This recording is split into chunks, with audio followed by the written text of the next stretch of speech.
12 August days spent on the coast. Szczecin, then Gdańsk and Elbląg. The mood of the street is calm but tense, a climate of seriousness and certainty born of a sense of being right. Cities, where a new morality reigns. No one drank, no one brawled, no one woke up with a stupefying hangover. Crime dropped to zero, mutual aggression expired. People became kind, helpful, and open to each other. Complete strangers suddenly felt that they were one and the other needed. The pattern of this new type of relations which everyone adopted was formed by the crews of the great striking plants. During those days, it was possible to see how the relationship between a big plant and a city was shaped. A city of several 100,000 residents spontaneously submits its fate to the intentions and aspirations of the shipyard crew, whose struggle it considers its own and whose struggles it supports in solidarity. All the talking and writing in the style of the impassioned coastal society expects strikers to take up work, constantly repeated on television and in the press, sounded there on the spot like a grim joke and above all like an insult. The reality was different. The longer the strike took, the stronger was the will to persevere. During those days, the gates of the shipyard and the entrances to other plants were drawn in flowers, because the August strike was both a dramatic struggle and a holiday. This is what Ryszard Kapuściński reports on the strikes of August 1980 in his notes from the coast. Even though Kapuscinski, considered to be the emperor of reportage, is primarily associated with works such as The Emperor, Shah of Shahs, or Travels with Herodotus, in terms of Lost in Gdańsk project, it is crucial to read this short reportage.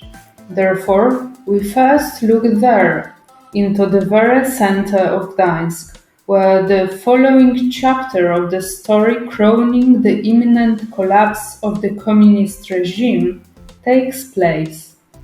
In his works, Kapuscinski perfectly reflects not only the moods and values prevailing at that time, courage, indignation, believing in the strike, but also very aptly describes the nature of the Polish society at that time, for which unification meant blurring the boundaries between the Polish intelligentsia and the working class.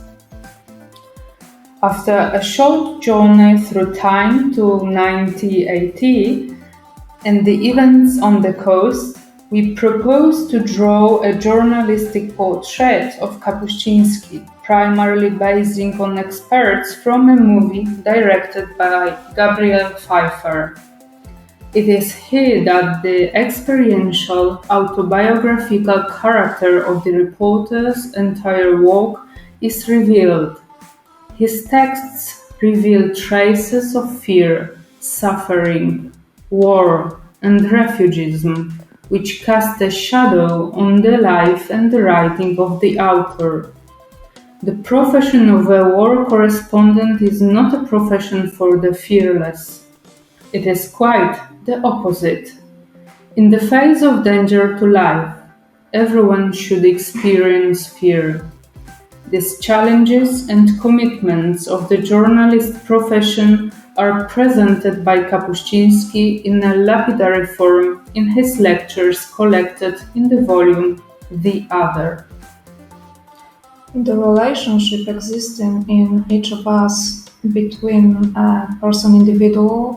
individuality and personality, and person, the career of culture and race, is not immovable, rigid, static, given once and for all, but on the contrary, it is characterized by dynamics, mobility, variability, differences in intensity, depending on external contexts, requirements of the current moment, expectations of the environment, and even our own mood and age.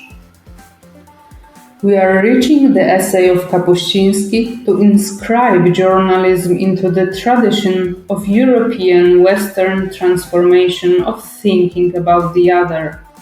Every person met is different. Every person encountered is variable.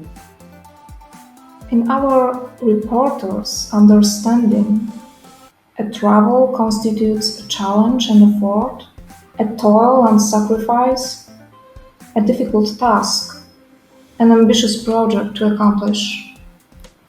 This is how Kapuscinski writes about responsibility for the path, for the chosen topic, for the people met, for time, and moments that may never happen again.